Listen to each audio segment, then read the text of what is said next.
नमस्कार. 98 अखिल भारतीय साहित्य संमेलन दिल्ली येथे तालकोटरा या मैदानामध्ये संपन्न झालेला आहे.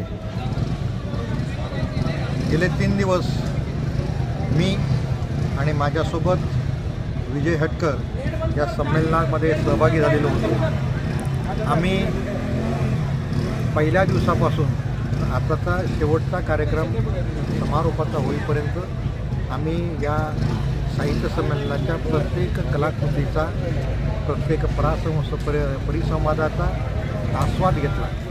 आणि आता आम्ही पुन्हा थांबलो याच्यासाठी की आम्ही गेली 10 वर्ष राजापूर लांजा तालुका नागरिक संघाच्या वतीनं ग्रामीण भागामध्ये जी साहित्य संमेलनं घेत असतो, ते साहित्य संमेलन साकार झाल्यानंतर समारोपानंतर खऱ्या अर्थानं त्या साहित्य नगरीचं जी अवस्था असते ती बघण्यासारखी असते.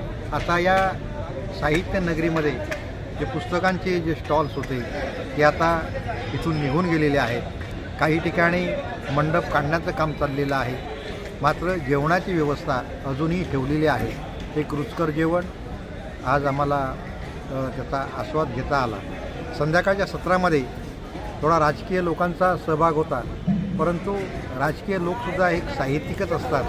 त्यांची बोलण्याची भाषा, त्यांच्या कोपरखळ्या हासुद्धा एक साहित्याचा भाग असतो. मात्र साहित्यिकाने त्यांना आपल्यासोबत घेताना त्यांचा राजकीय झगा आहे तो बाजूला ठेवला तर त्यांच्यातला साहित्यिक अधिक चांगल्या प्रकारे आपण त्याचा अनुभव घेऊ शकतो.